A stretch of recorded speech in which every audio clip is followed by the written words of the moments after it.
Good afternoon, everyone. My name is Jane Mugo, a founder of one of the founders of She4He Initiative. Is an initiative that we formed 2 years ago to look into the plight of a boy child. And so basically my activism is on the issues of a boy child. I'm here because of the case that happened. It is trading up to now of a young man in Mombasa who had been accused falsely about rape. And I want to thank God for those who moved in swiftly, led by Detective Jane Mugo, to ensure that the young man gets justice. And I'm happy even for the officers who helped the detective to ensure that the family gets justice, including the young man. You can imagine the number of years he would be behind bars were it not for that intervention. So I'm very, very happy as one of the boy child advocates. I just want to thank God. How many more young men are behind bar and they are innocent? So this is a new dawn. The war has just begun and the narrative is changing. It's high time that we listen to the boy child. They also have pains. They are victims of the GBV. So I want to thank Detective Jane Mugo once again and those who are involved in ensuring that the young man and the family gets justice. Thank you so much, Detective Jane Mugo. This is not the first case that you've done. You've done many more. In fact, for us meeting, it was because of many other cases that you have intervened. Being a private investigator, something that is not being done, and we know it. We know many are being compromised. Like on this particular case, we had many who had been compromised, people being ready to betray their conscience for money or for whatever reasons best known to them. So thank you so much, Detective Jane Mugo. Thank you so much, people of goodwill who came in to help detective, help get justice for this young man. Thank you so much. So I'd like to welcome Mr. Kihara, who is also my partner. We have been working together concerning the same. Thank you so much. Kihara. Hey. Thank you, Jane.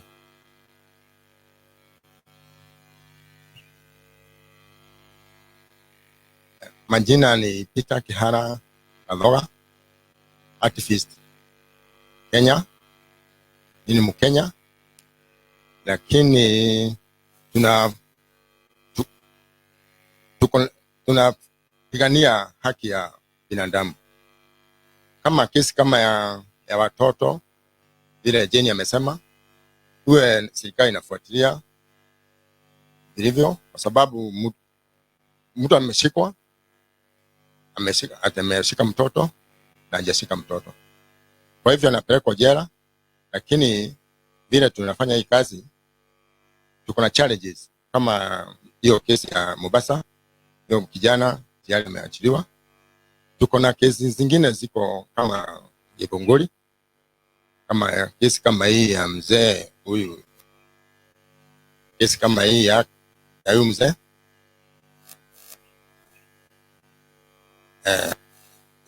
serikali iangalie kama kesi kama hizi. Tuko na OBs, more than OB 6, na hakuna kitu inaendelea. Nikiomba serikali ifuatilie hii kazi. Tunafanya kazi na Jane Mugo toka 2019 na kazi inaendelea vizuri. Asante sana. Karibu Jane. So good afternoon, everyone.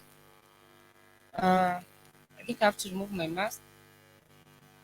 I salute you. Thank you very much for everyone who has tuned in.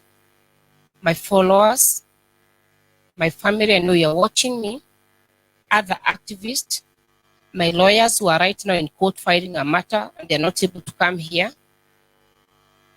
Mary Joy School, apologies for the innocent Kenyans who could be suffering in jail, fixed for crime they have not committed.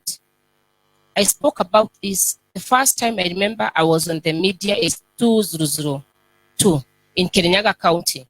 When I fought for a child, I remember the story was in a certain media newspaper in front page, whereby a child had been cut finger by the father, and the father was released because he was charged with a lesser charge, that is of assault instead of grievous harm. The reason why we are here with my colleagues with the media fraternity, with my team of investigators. It's because something happened to me 2019, whereby I was investigating a matter.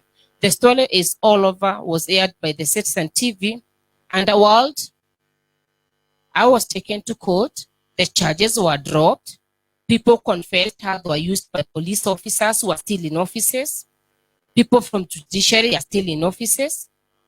So I just thought, because we agreed on forgiving, the other day our president requested us to forgive each other. This is a month of forgiving, but I asked myself, we are forgiving each other as Kenyans, as colleagues, as family. What about these people who are not busy drafting fake charges, fictitious charges, so that they can be able to attain their goal? We've had cases that have done and they have gone to court, succeeded. We've also had cases that have gone with other investigators. We have cases brought to me by police officers who have been harassed by their bosses, by police officers who have been threatened. We have cases of like Kimani. Kimani lost his life Kimani, the lawyer, lost his life because he was fighting for someone. What if when Kimani complained that his life was in danger, somebody took action in a big office? Maybe the officers who did whatever they did could not have kidnapped Kimani.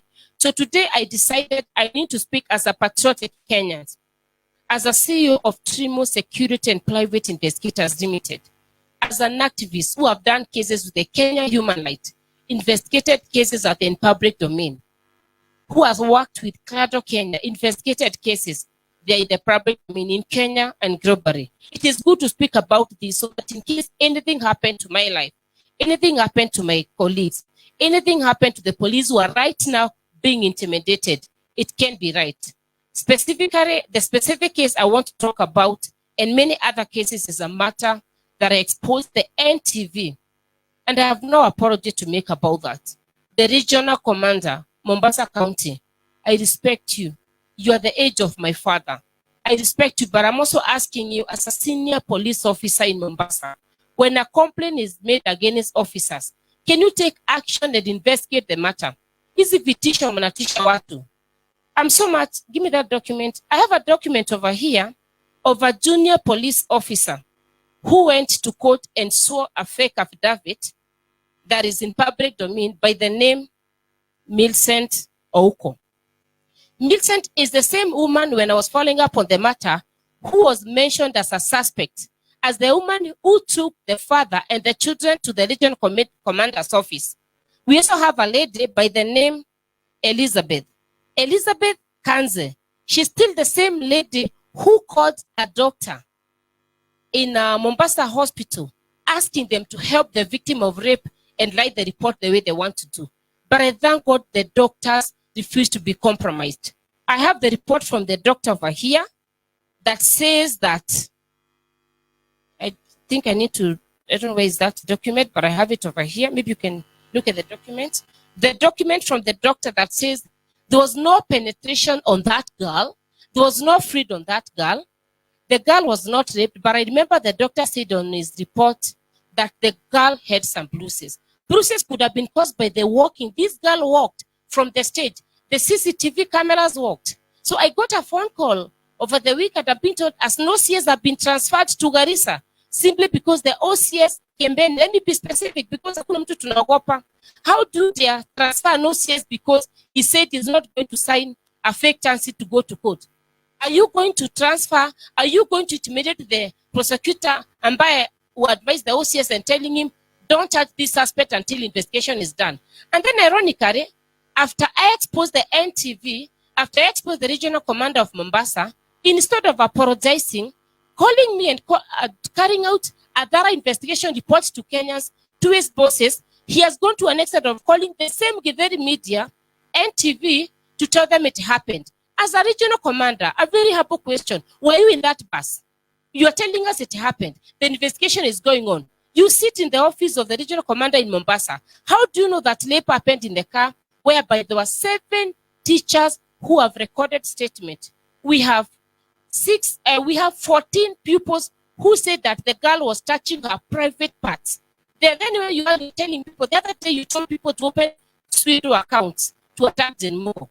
A whole media house opening studio account to tag Jane Mugo. Muko na pesa, muko na wafanyikazi. I'm all alone. I'm a solo man giving you sleepless nights. My God and my Father is from heaven. I just thought I should speak about it because you trying to plan to fix the boy. It never happened. I thank God for the Mombasa court. You didn't even tell Kenyans that the magistrate warned you and told you to stop reporting negative information. Somebody by the name Blan Washira with the Nation Media NTV. I hear you are looking for my number to tell me what to do. What you write a story online without calling me, and you are forgetting 2019. The Nation Media Group. I need to speak this to Kenya so that they can understand. When they realized that they were used by an officer, 2 officers from Nairobi area, sent by the CCIO, who I was investigating. He is in the record of the documented by the Citizen, Western Underworld. You sent your officers to go to Nation Media, confirming that a senior police officer is a colleague to an editor with the Nation. You did write the story in the front page. Thank God you made me get work. You made me famous. I've gotten more work. But it's like you guys, you still going ahead writing stories saying it happened. Is the NTV the only media house we have in Mombasa County? Is NTV the only media house we have in Kenya? Because we have about, later have been brought 16 cases by Kenyans who have been exposed, who have been defended by NTV specifically. And I'm combining that. And I'm happy my lawyer has moved to court today. And instead of like apologizing to Kenyans, you've lost it. You go and tell Kenyans to open suit account for Jane Mugo. I can do without Facebook. I can do without social media. But Kaidre, I'm requesting you. The CEO Daily Nation, when Mzana Kweshimu, you sent a public editor in my home. We sat with my lawyers, with my sister. You promised to do a apology of the story you learned. I have the email you sent me, offering to pay me. You've never paid me. And then your junior corrupt journalist go ahead and still do the story that is a lie. Last time I remember my son was a few months old. You wanted to kidnap him, you never made it. This time around, I'm strong enough. And I'm not coward and I'm not threatened. We have so many cases of junior police officers on Adipiga Marisasi, of police officers ambaye wana simply because they have been placated, simply they get fake orders from their bosses. And I'm happy. I have a few DCI officers and chief inspector of police who have downloaded the app of recording. So when you're given those fake orders, be recording them so that in future, the same senior officer, when they're going for promotion courses, when they're going for interview, you can say this particular officer did this. Kenya is ours. The other day, our president spoke about supporting him. We are here as Kenya human rights. I'm here as an investigator. I've done so much for this country. I remember 2018 when we had a matter. I'm happy that my DPP Haji that time was in the NSS and we worked with him. They promised that the whistleblowers are going to be paid money by this government. We have not received anything. But because I'm a patriotic Kenyan, I've never given up. And now what is happening, instead of police maybe to be demoted, police maybe to take action of their mistake, a few of them, I want to be specific. We cannot say because nyama moja imeosha nyama zote. No, we are not going to say that all the police are corrupt, all the duty officers are corrupt. I want to make it categorically. Most of them are doing work within the law, but they're being frustrated by their bosses. The media are doing very good work. No wonder you can see this story of this particular child. It is only the NTV that went there. It is only the NTV that ran my story 2019. The other media houses refused to be used because they said we're not going to be used without doing proper investigation. So I ask you, NTV, you may think you have followers, you may think you have people, but whatever you are doing, we've seen cases of you exposing politicians, of you exposing innocent persons without doing investigation. And this particular case, Kenya, I have all the evidence that the court we need. I will go as a prosecution witness, sorry. I will go there and I'm able to give my evidence. And unless maybe munigojea pale munipige risasi, mimi sitishwi na hizo munaenda kwa Facebook yangu, you deleted the post that was done. I don't know how you did it, because I believe the Facebook, when you do something against the laws governing the Facebook, they are supposed to alert you. You went there, opened studio account, deleted my post. I hope you're not going to delete this live video. And even if you delete it, Kenyans have already shared it. If anything happened to my life, my suspect number 1, Legion Commander, Mombasa County. You know what you did 2 nights ago with the NTV reporters. The second person, Millicent Ouko, is the person who took the family to the regional commander. We also have the other officer called Elizabeth. Elizabeth Kaze, when I arrived in Mombasa, my colleague is very correct. You are the first person I called was the Nayo, and I called you to give information telling you you are being misread. It is me who was asked for money by this family. It is me who was requested to go and talk to Mary Joy to give money, something I told them not to give money. Because you'd imagine, what about the people from, I don't know, the young boys who are rotting in jail from central Kenya? What about from, maybe I hear there are people from Meru and other counties all over the world, simply because you disagreed with your father, and you know a lawyer, you know a police officer, he last to a police station, record a no-B number, and even without the police investigating the matter, or you have a matter of property, you go to court, the state councils are other people who are, I think, they are, I don't know what's wrong with them. I don't know what's wrong with the state council. How do you accept a change that is not coinciding with the no-B number recorded? That is what you did to my case 2019. And instead of you sitting down, looking at your conscience, apologizing for what you've done, what you do is Mundalala Amlali, planning on how to attack Jane Mugoh, planning on how to defame Jane Mugoh, planning on how to kidnap Jane Mugoh. You've tried it. 2019, you tried it. And this time around, I am asking my president, Uhuru Muigai Kenyatta, my deputy president, Mr. Ruto, William Samai Ruto, our former prime minister, Mr. Raila Odinga. I've worked with you all. You know what I can do and what I can't do. It is the high time if police officers to work in the offices that are given by government, we are paying tax. Instead of transferring log police officers, log government officers, I'm requesting you, let people go home. Let people stand aside. And if you are in the media, if you are in the police, you feel threatened by the work Jane Mugoh is doing, resign. Resign politely. Come to my company. We serve Kenya together. You cannot be talking to media, giving report of investigation as a government police officer, and later you are also trying to attack me using media to do an investigation. I was expecting when I exposed the regional commander Mombasa County, the best thing he could have done is to do investigation. The internal complaint expected you to move very fast, go record statement from the OCS Kiambeni, get to know why he has been transferred, get to know why the OCS Kiambeni was threatened, rather than just going to meet the regional commander and then you come back to Nairobi. So which report are you going to give?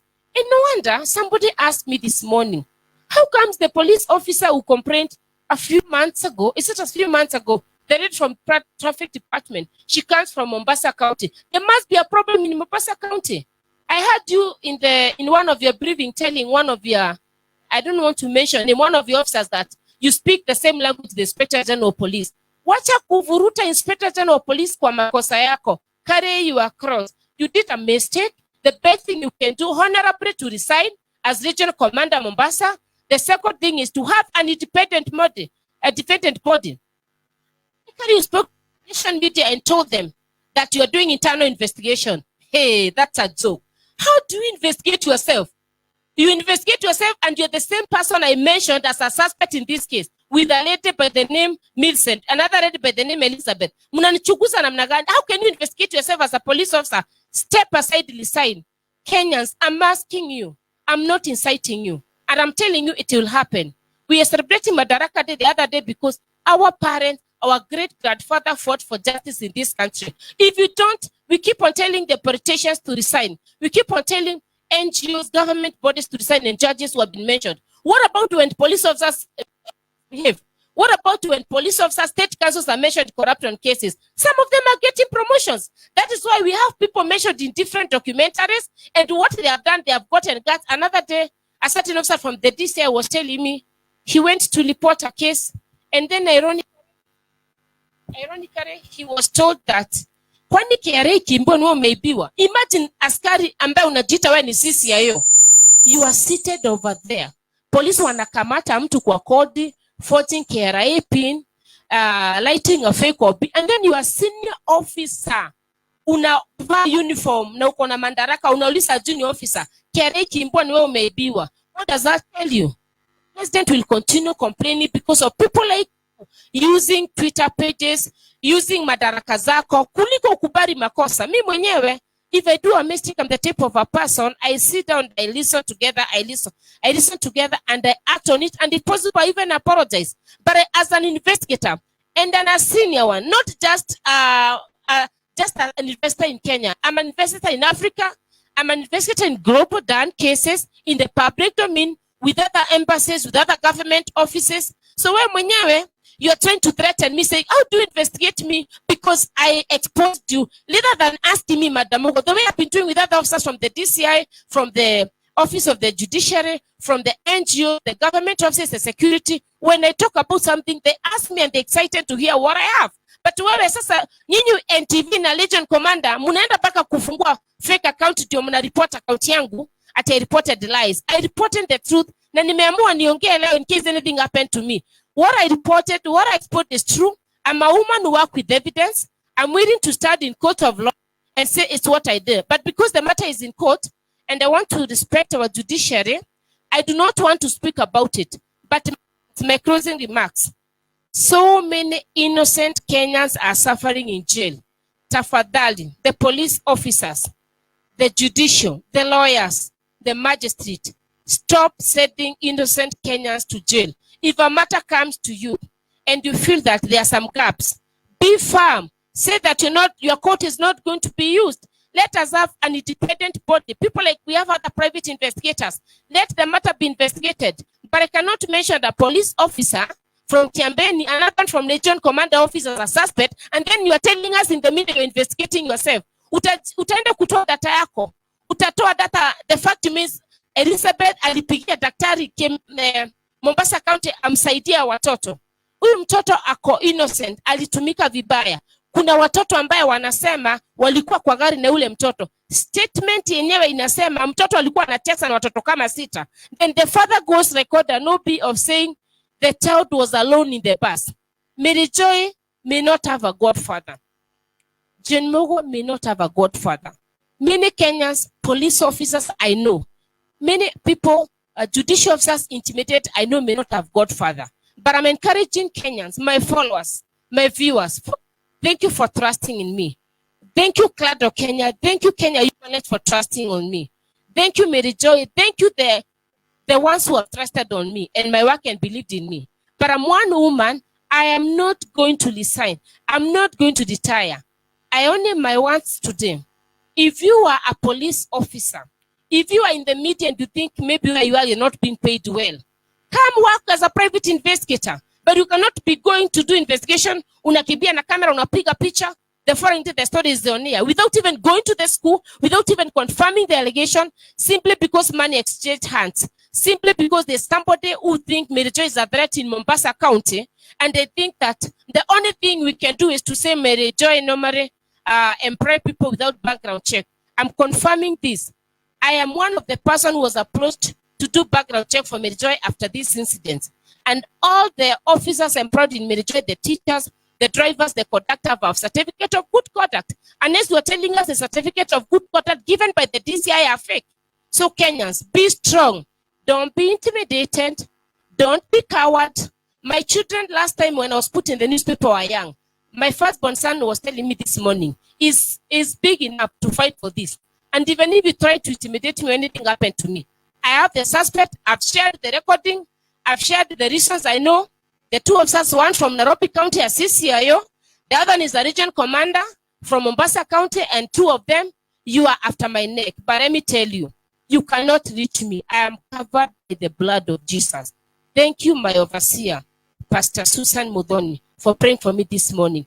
Thank you, my priest, Father P.I. Catholic Church, for praying for me this morning. Because I told you what I went last night. The threats have been deceiving. And kindly, I'm asking you wherever you are, if you feel whatever spoken to is something to fight for our country, to help our Kenyans, share the video, share the interview. If you think whatever spoken is not worth it, don't share. Let us continue building Kenya. Our great grandfathers died fighting for Kenyans, and Mamau, we are here fighting for Kenyans because God has given us intelligence, God has given us power, God has given us life. And once again, don't be threatened. Fear comes from the devil. Thank you very much, everyone who has attended the interview, even the ones I can see from distant. Now, wapenda sana, my followers, may God bless you.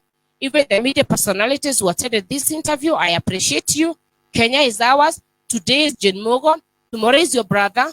tomorrow is your sister. So kindly let this message reach. I'm looking for an appointment with my president, and I know he's going to give me the appointment. And I'm going to tell him what should be done. The only thing, some senior police officers need to resign. Others need to step aside for investigation. If we do it for politicians, why not police officers? Let them step aside if they are mentioned. And you think as an officer that you mentioned, step aside. How do you continue investigating a matter as an IO and yet you've been accused of corruption? You're the first person who's supposed to raise up your hand and tell the boss, my boss, emails is lacking. Then you continue writing fake affidavits, which over here in court, the big Kenyans can see. You write fake affidavits and you see the same people who colluded and advised you misread this father. This woman is a saved woman, the mother of this child, and she was crying and telling me what misread. Together with the brother, who is an uncle to this father, who is called Justus Adacting.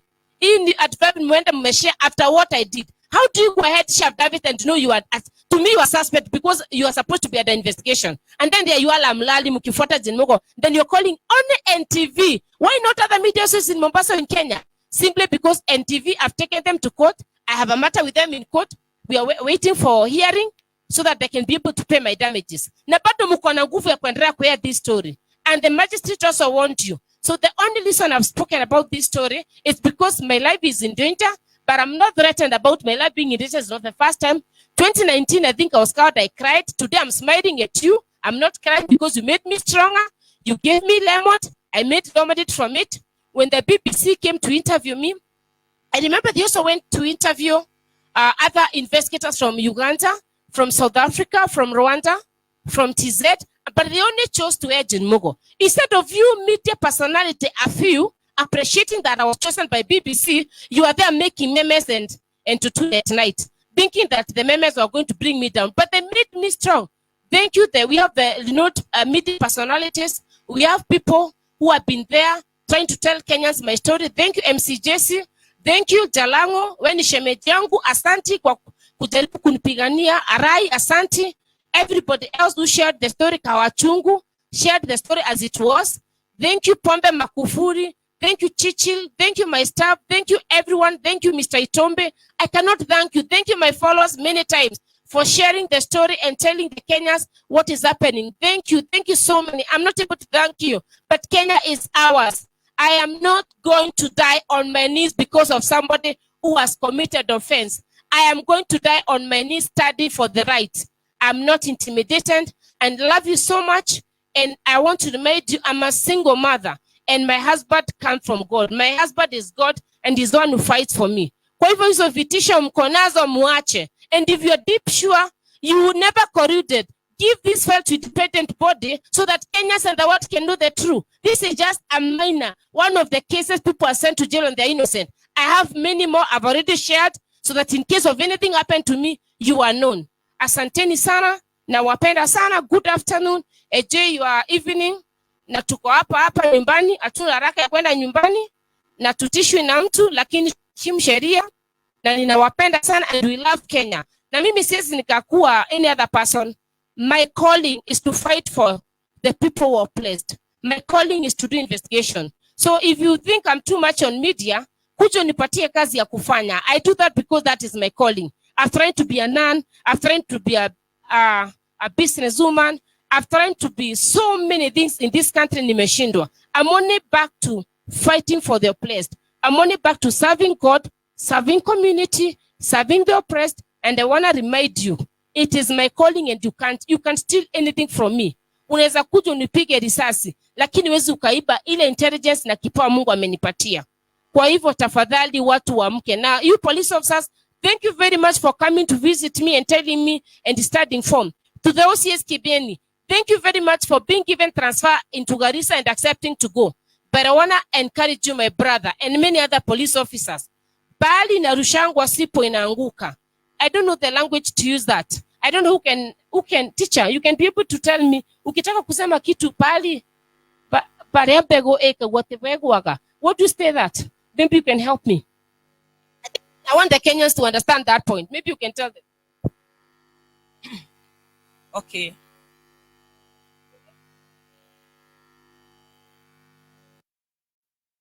Sio inaanguka. It simply means that if you set negatives, or if you wish downfall for anyone, it may not get as you wish, because God is a respecter of no persons. Thank you. This one goes specifically to anybody.